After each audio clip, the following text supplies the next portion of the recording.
before you press on, remember this. Every tale you're about to hear was whispered by those who swore they'd never speak of them again. If you feel something watching you while you listen, don't look for it. Just keep going. Some battles are chosen. Others come hunting. The witch steps forward from the smoke, impossibly beautiful, glowing eyes fixed on him. You don't have to fight me. I can free you from your curse. The barbarian hesitates. Her voice is hypnotic. She wasn't the monster he expected. She was worse.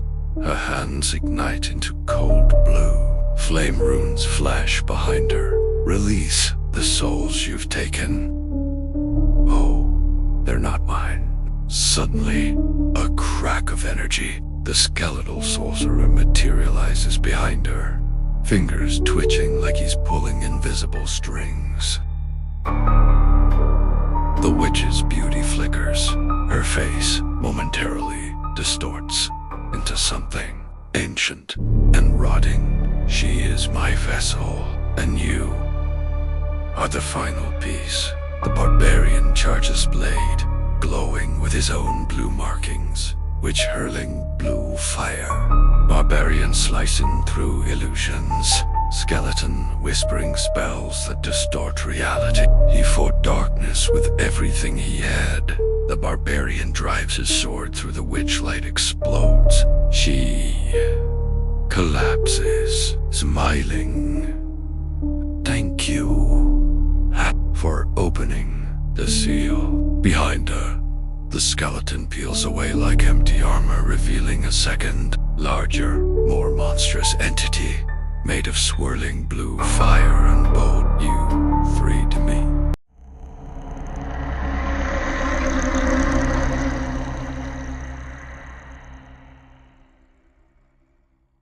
Fog rolls across ancient ruins. Heavy footsteps echo. They called him Jaw, a half-orc wanderer with a metal jaw fused to his skull and a mechanical arm, built for crushing stone. He was not a monster. Not yet. Villagers feared him, but the old hunter who traveled with him knew better. He doesn't want to fight. He wants purpose. He reaches an obsidian altar, pulsing with blue-green light. The hunter said the altar could break Jaw's curse, make him whole, give him back his humanity. Jaw stopped walking. His metal arm twitched, and his smile stretched too wide. Humanity was the curse. Blue energy surges into his chest.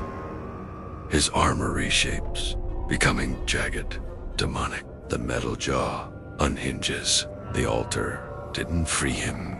It fed him. The power he had hoped would heal, destroyed instead.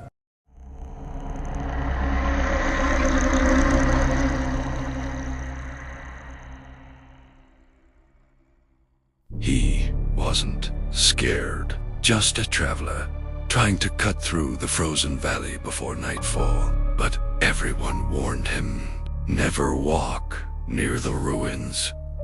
After sunset, that's when the mimic hunts. He heard footsteps behind him, exactly matching his own. When he stopped, the echo stopped too. But then it whispered in his voice, "Keep going." He finally saw it. A tall, blue-skinned creature with long red hair drifting weightlessly, its eyes empty white orbs, and its face was shaping itself into his not perfectly, just wrong enough to make his stomach twist. He ran, but every breath he took was copied. Every stumble, every gasp, every terrified cry. It wasn't chasing him. It was learning him. He reached his cabin, locked the door, collapsed in relief. But His reflection in the window smiled at him. His own voice whispered behind him, "You made this easy." He turned back, and the mimic stood there, perfectly identical now. Same scars, matching clothing, same trembling hands, except its eyes were still hollow. They only found one body the next morning, and it looked just like him, but his neighbors swear the man who walked out of that cabin didn't blink, not once.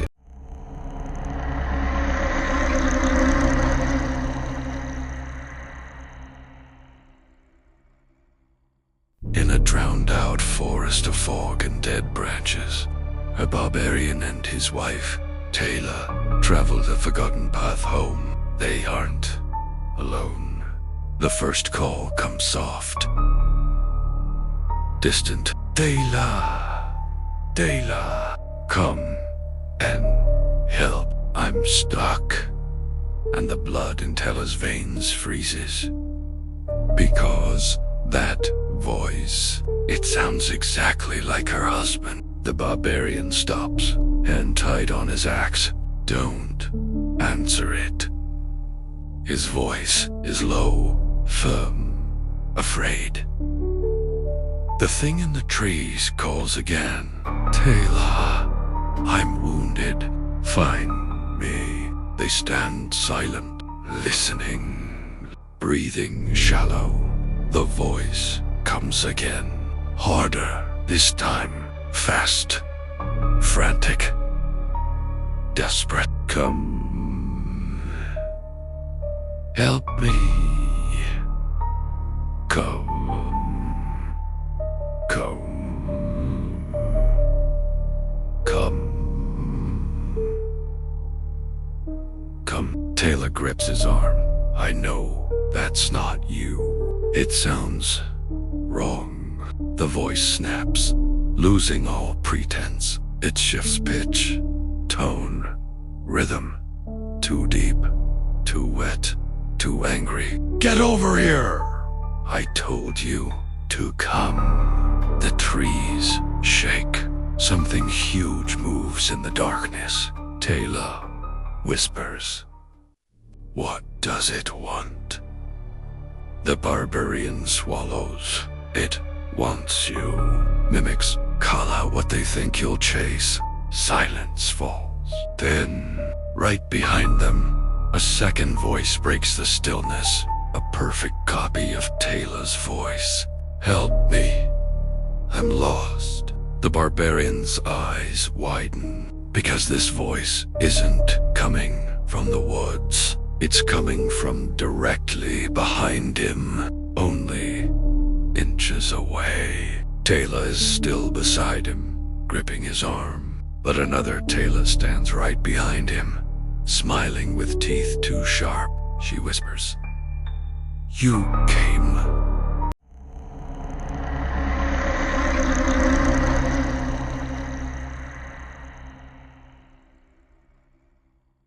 The blizzard hit harder than predicted. Alone, Kledig, robes torn, fingers numb. Breath Ragged fought his way along the knife edge of a mountain trail. His party had vanished hours earlier in the storm. Maybe swept off the ridge, maybe worse. He couldn't tell. He could hardly see his own hands. Just when his legs finally failed him, he spotted something impossible through the whiteout. A cottage tucked beneath a sheer cliff, perfectly sheltered. No snow on its roof. No wind touching its walls, as if the storm refused to come near it. Desperation overruled caution. It knocked. No answer. The door creaked open beneath his hand. Inside, warmth. A fireplace. A bed. Rugs. The cleric whispered a prayer of gratitude and collapsed. He woke in a soft chair he didn't remember sitting in. His boots had been removed. A blanket lay over him, and from the small kitchen, The smell of stew. An old woman stirred a pot with slow, deliberate motions. Her posture was strange, too straight for someone her age, and her skin had a waxy, stretched quality. She smiled without showing teeth. You poor child, She sighed. My husband will be home soon. He knows every path down this mountain. You'll be safe once he returns. Her voice was gentle, but something about her eyes felt hungry. Still, the cleric was exhausted and half frozen. He ate, he slept, and when dawn came, her husband had not returned. Feeling stronger, the cleric decided to go while the daylight lasted, but the cottage door wouldn't open. Neither would the windows. The shutters were sealed. The hinges were fused, as if the entire building had grown shut like a scab. "Hello!" he called. "Madam? Are you here?" No response. He searched for tools, an axe, a knife, a hammer. Nothing, not even a kitchen blade. Then the sun dipped low, and from the window, he saw her. The old woman was outside, but not frail, not hunched. She moved with unnatural vigor, stacking wood into a towering mound. Her thin lips peeled back in a trembling grin, revealing long, yellow teeth. Her eyes bulged, wild, reflecting the flames as they grew high. Her arms lifted to the sky, fingers clawing the air as if beckoning something. The cleric froze, because behind her, the darkness moved. At first, he thought it was a tree. Then he realized it was standing between the trees, a colossal silhouette. Its shape vaguely human, but wrong in every proportion. The mountain wind didn't touch it. The snow avoided it. Its presence was a void, and the eyes, twin red sparks, the size of lanterns, opened in the night. The old woman shrieked in delight. "He comes home. He comes home, at last," the woman cried. The cleric understood. Finally, there had never been a husband. There had only ever been that. And the cottage wasn't a shelter. It was a cage, built not to protect travelers from the mountain, but to keep offerings from escaping.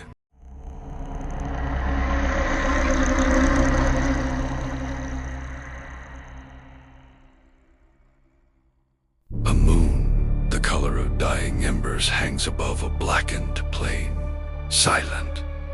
Too silent. The wind freezes mid-gust, like the world is holding its breath. The barbarian standing alone, armor dim, runic tattoos flickering like they're losing their pulse. Something is draining the light out of him. A tremor rose beneath the soil. A fissure tears open across the horizon, glowing with cold blue fire. From it dips Malakar, the hollow, motionless, hood shadowing the skull beneath. No flare of magic, no triumphant entrance, just a quiet presence. Predatory. Malakar lifts a single finger. The moon promptly goes black, not eclipsed, turned off. The land dies into darkness. The barbarian's sword stops glowing, the blue energy choking out like a candle pinched between fingers. He tries to raise the blade. It barely moves, like gravity itself has turned against him. Malakar steps closer. Every footfall peels light off the ground. Grass fades to ash. Stone bleaches white. Shadows crawl upward, clinging to him like worshippers. Malakar's empty eye sockets ignite with cold blue fire. He already knows where his enemy stands. The barbarian drops to one knee, not from weakness, from realization.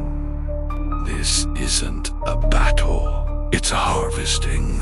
Malakar raises his staff, Behind the champion, the shadows begin forming.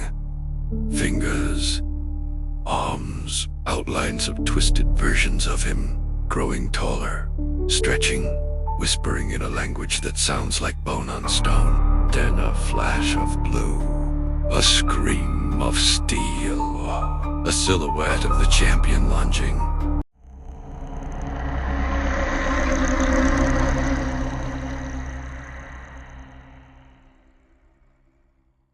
A lone ranger trudges through a frozen ravine at night.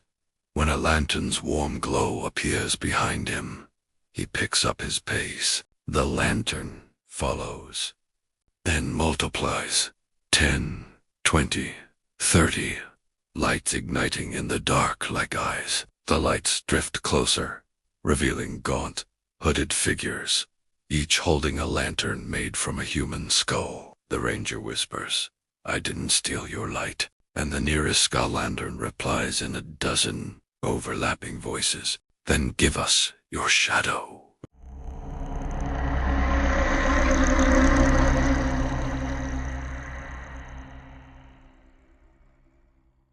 If you stay to the end, then the forest remembers you now. Walk carefully tonight, and if you want more stories like these, follow the trail back here.